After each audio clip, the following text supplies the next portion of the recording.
من أحلى وألذ الأكلات اللي كلنا بنعشقها هي صينية البطاطس بالكفتة. تعالوا النهاردة نعملها بطريقة جديدة وتقديم جديد، هتحبوه قوي قوي. وكمان في تكنيك صغير كده، مش هيبقى فيه آلية بقى ولا أي حاجة. يعني هنوفر زيت كتير قوي قوي، في نفس الوقت هيطلع طعمها حلو قوي. وأول مرة تشوفيني، أنا اسمي أميرة ودي قناتي صنع في المطبخ. ويلا نقول بسم الله ونصلي على الرسول. اللهم صل وسلم وبارك على سيدنا محمد وعلى آله وصحبه أجمعين. وهنبدأ على طول. عندي هنا بتنجانيتين او حبتين من البتنجان، كانوا بصراحة موجودين عندي في التلاجة. فيعني قلت يلا بقى نطلعهم نعمل بيهم ايه حاجة ايه حلوة كده. اولا تستخدمي البتنجان اللي بيبقى طويل شوية، مش اللي بيبقى مكبب ده، علشان يديكي نتيجة حلوة. هنبتدي بقى نقطع البتنجان بتاعنا لشرايح رفيعة، ما تقطعيهوش شرايح تخينة، علشان لما تيجي تلفيه رول بعد كده يتلف معاكي بكل سهولة. طبعا انا غسله البتنجان كويس قوي قبل ما ابتدي تقطيعه، تمام، علشان اتخلص من اي اتربه عليه من بره. خلاص كده خلصنا تقطيع البتنجان لشرايح بالطول بالشكل ده. هنبتدي بقى نرش عليه معلقتين كده صغيرين من الملح. طبعا لقيت الطبق مش هينفع فجبت مصفى. ليه بقى جبت مصفى؟ علشان لما رشيت عليه الملح هيبتدي يطلع الميه اللي جواه ويتخلص منها وتنزل بالمصفى، بدل ما يبقى يفضل منقوع في الميه دي، لا هيتصفى مني في المصفى. هنسيبه بقى شوية لمدة ربع ساعة، ونستغل الربع ساعة دي في ان احنا نكمل بقية وصفتنا. عندي هنا كام فص توم وبصلتين، بصلة كبيرة او بصلتين متوسطتين، يعني اللي عندك استخدميه. هنبتدي بقى نبشر بالمبشرة كده، يعني لو عندك كبة طبعا تقدري تحطيهم في الكبة عادي، مفيش اي مشكلة. بس انا يعني استسهلت بصراحة، لان انا الكبة بتاعتي كبيرة شوية، ولما بحط فيها بصلاية بلاقيها بتختفي جواها من كبرها يعني.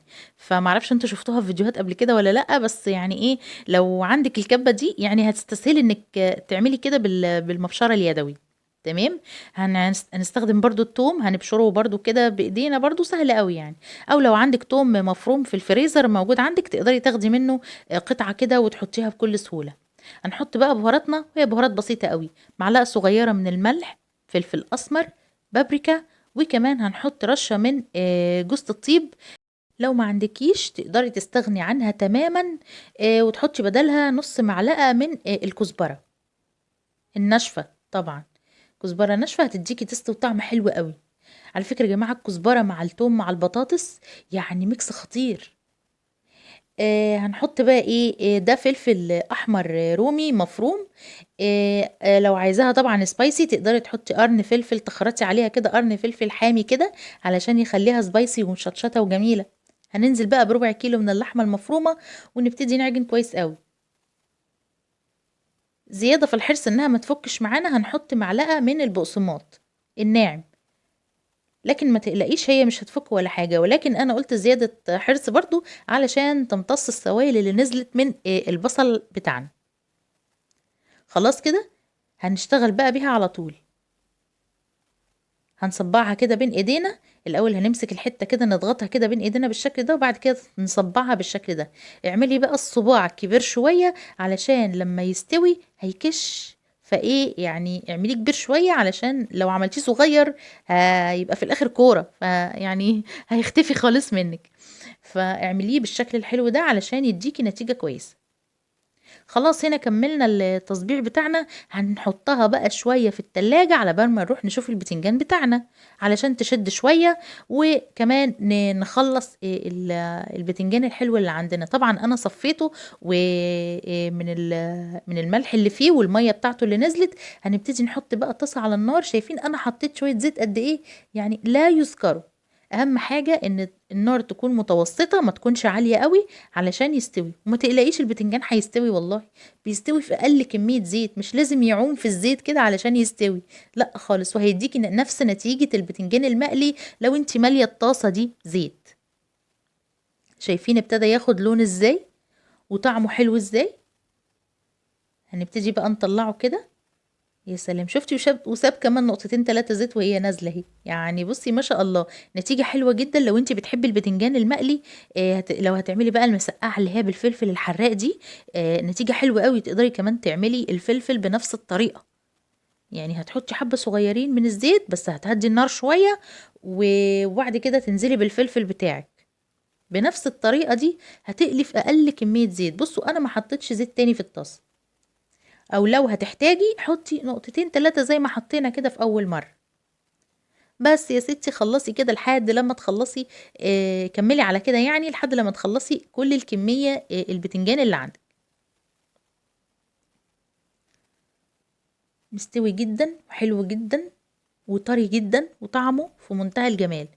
تقدري تكتفي بيه على كده والله يعني كوجبة، وتحطي عليه بقى شوية توم على قرن شطة كده مفلفل كده وتطحنيهم مع بعض وتحطيهم عليه طبقات طبقات كده فوق بعض وترصيه فوق بعض وتاكليه. يا سلام عليه. تحطي بقى شوية خل كده صغيرين، يبقى بتنجان بالخل والتوم ايه تحفة. بس يلا هنعمل بالوصفة بتاعتنا النهاردة، خليه مرة تانية. هنجيب بقى صينية تدخل الفرن علشان دي اللي هنكمل فيها باقي الوصفة بتاعتنا. هنحط بقى حتة زيت او سمنة بلدي صغننة كده، وهنبتدي ننزل بصوابع الكفتة اللي عندنا. بصوا هي لما اتحطت في التلاجة شدت كده وبقت حلوة علشان ما تفكش معاكي. استني عليها بقى دقيقتين 3 كده، وبعد كده ابدأي اقلبيها على الناحية التانية. بصوا سهلة قوي.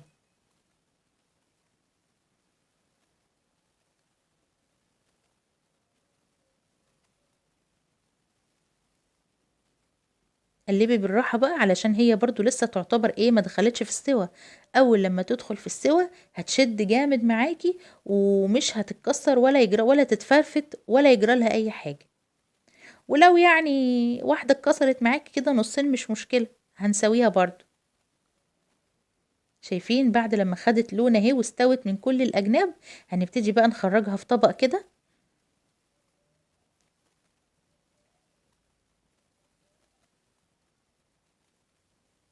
وهنكمل بقى شغل في نفس الطاسة اللي عندنا. شايفين كل الحاجات اللي في الطاسة دي، كل الفليفر اللي نزلت بقى من الكفتة والدهون اللي نزلت من الكفتة والبهاريز بقى الحلوة دي، هنبتدي نستغلها ان احنا نكمل وصفتنا. هنحط بقى بصلاية صغيرة متقطعة كده صغير، وهنبتدي نقلب كده علشان بصوا بتلم اهي الفليفر، كل الفليفر والبهاريز الحلوة اللي نزلت في الصينية بتاعتنا. هننزل بقى بكوباية من عصير الطماطم. دي صلصة طماطم يعني انا كنت شايلها في الفريزر فطلعتها وبس فكيتها بس كده خليتها تفك على النار علشان ما احطهاش متلجة. وبعد كده لما فكت ابتديت انزل بيها على البصلة بتاعتي. حتى هي متسبكة يعني مش هتاخد وقت، هي تقليبة والتانية وهنبتدي بقى ايه نكمل اكلتنا عادي.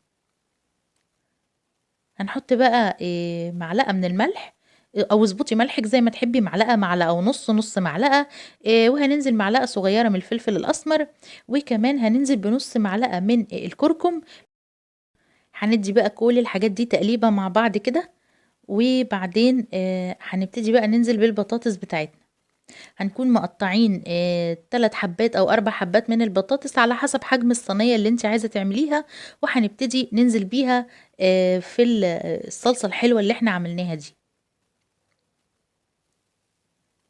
هنبتدي نقلب بقى تقلبتين 3 كده لحد لما الصلصة تتقلب مع الصينية بتاعتنا. طبعا انا الصينية بتاعتي يعني ايه الجدار بتاعها قصير شوية، لكن انت تقدري تستخدمي صينية جدارها عالي، ولكن انا حابة ان انا اقدمها على طول كده على السفرة علشان كده حطيتها في الصينية دي. هننزل بقى بنص كوباية من المية، وهنبتدي بقى نفرد البطاطس بتاعتنا كده بعد ما نقلب كويس علشان نتأكد ان كل المكونات اختلطت مع بعض. وهنبتدي نساوي البطاطس بتاعتنا في الصينية ونسيبها بقى على نار هادية علشان تستوي شوية. تعالوا بقى نشوف هنعمل ايه تاني. كده الكفتة بردت شوية والبتنجان برضو كذلك برد شوية. تعالوا بقى نبتدي. هناخد كل كفتاية هنلفها في واحدة من شرايح البتنجان اللي احنا قليناها دي. هو ما يعتبرش بتنجان مقلي خالص، يعتبر مشوي بس بنكهة وطعم البتنجان المقلي. يعني جربي كده الطريقة دي والله تلاقيها جميلة جدا جدا، وهتستغني بقى عن انك تملي الطاسة زيت وتقعدي تقلي فيه ده. طبعا للاسف البطاطس ما ينفعش معاها الكلام ده. انا كنت عامله لكم فيديو قبل كده في طريقه ازاي نعمل البطاطس من غير قلي، وبيطلع طعمها جميل ومقرمش وتحفه تحفه. هسيب لكم اللينك في صندوق الوصف علشان توصلوا له بكل سهوله. شايفين سهلة ازاي؟ هنرول بقى البتنجان كده في الكفتة، هنعمله محشي.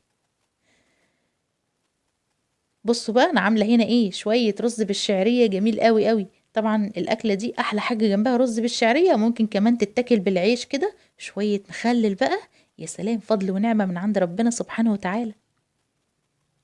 هنبتدي بقى اول لما البطاطس تدخل في السوا كده وتطرى شوية، هنبتدي ننزل بالبتنجان ونرصه بطريقة حلوة كده يعني، اللي احنا حشيناه باللحمة المفرومة ده او الكفتة. هندخلها بقى الفرن على درجة حرارة 180 لحد لما البطاطس تستوي. هنطلعها بقى ونقدمها على طول، شكل جديد. جميلة جدا جدا وخفيفة، البتنجان مش مقلي خالص، هو يعتبر متشوح، فالنتيجة النهائية حلوة جدا، وأكلة بصراحة في منتهى اللذاذة. جربيها وقوليلي رأيك ايه. لو عجبك الفيديو وصلتي معايا لحد هنا، ما تبخليش عليا باللايك، واشتركي في القناة علشان يوصلك كل جديد من صنع في المطبخ مع أميرة الطاهر. شكرا للمشاهدة.